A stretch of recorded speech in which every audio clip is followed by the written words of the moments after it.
ईश्वर को प्रणाम और बहुत बहुत धन्यवाद। आज का हमारा विषय है कि क्या आप भी अपने जीवन में सफल नहीं हो पा रहे हैं? क्या आप उन्हीं लोगों में से हैं जो अपने जीवन में बार बार असफल हो रहे हैं? आप कोई भी कार्य करते हैं तो उसमें आपको सफलता नहीं मिल पाती है और बार बार असफलता ही आपको आपके हाथ लगती है, और बार बार असफल होने के कारण आप इतने निराश हो चुके हैं कि अब कोई भी नया कार्य करने का या शुरू करने का आपका मन नहीं कर रहा है,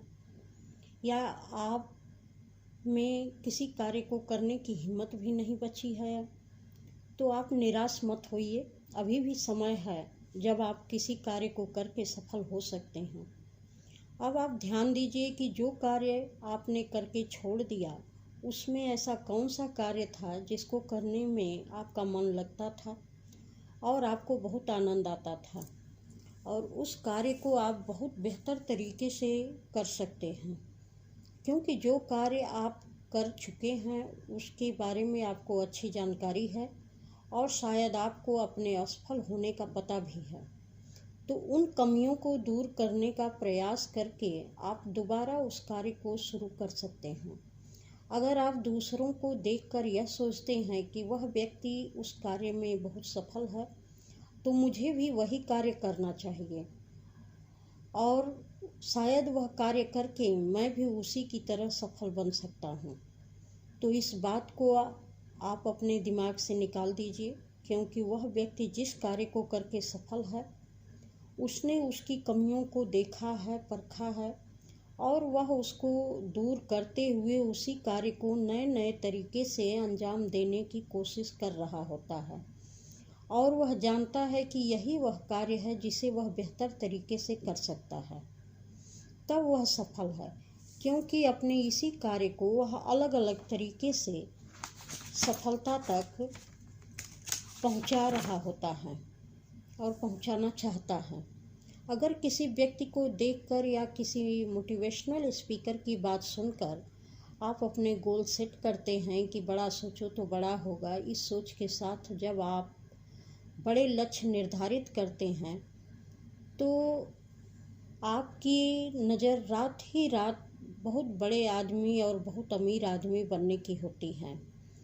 और आप हमेशा यही सोचते हैं कि मुझे इस कार्य से इतने अधिक लाभ हो सकते हैं, किंतु जब आपकी आशा के अनुरूप वह कार्य नहीं होता है और उतना लाभ आपको नहीं मिल पाता है तो आप निराश हो जाते हैं,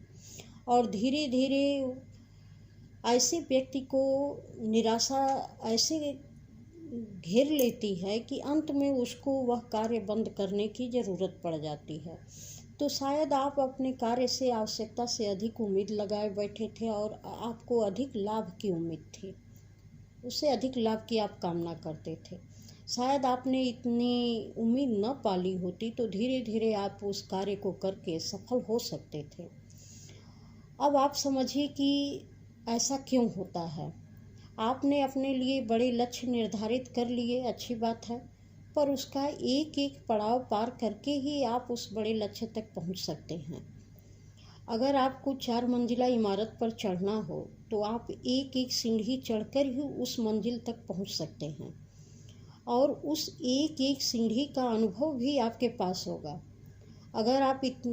इत्मीनान से उस सीढ़ी को पार करते हैं तो ऊपरी मंजिल तक पहुंचने में आपको थकान भी नहीं होगी और आपको चढ़ने का आनंद भी रहेगा।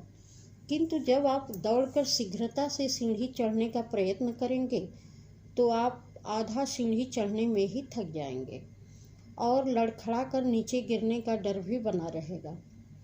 अगर मेरे इस उदाहरण से आपको लगता है कि आजकल तो लिफ्ट का ज़माना है, रेंग रेंग कर चलने की ज़रूरत क्या है, एक झटके से ऊपर पहुंच जाओ, तो यह भी ध्यान दीजिए कि लिफ्ट के साथ बंधी हुई चेन बड़ी मजबूती से ज़मीन के किसी न किसी भाग से बंधी होती है, तभी लिफ्ट सरक सरक कर उसके सहारे ऊपर चढ़ती है। अगर उस चेन का सहारा नहीं होता तो ना ही वह तेज़ी से चढ़ सकती है और ना ही तेज़ी से उतर सकती है, बल्कि उसकी धड़ाम की ही स्थिति हो सकती है। अतः आप अपनी उन क्षमताओं को विकसित कीजिए कि किसी कार्य को किस तरह से करके आप कितनी सफलता हासिल कर सकते हैं। आपका हर कदम बड़ी सावधानी से आगे बढ़ना चाहिए और बड़ी मजबूती से आपको एक एक कदम को आगे बढ़ाना चाहिए। आपका दूसरा कदम पहले कदम से ज़्यादा मजबूत होना चाहिए, तब आप अपने जीवन में कभी भी असफल नहीं हो सकते। अगर यह वीडियो आपकी कुछ मदद की हो तो मुझे बहुत अच्छा लगेगा, बहुत खुशी होगी। मेरे साथ बने रहने के लिए आपका बहुत बहुत धन्यवाद।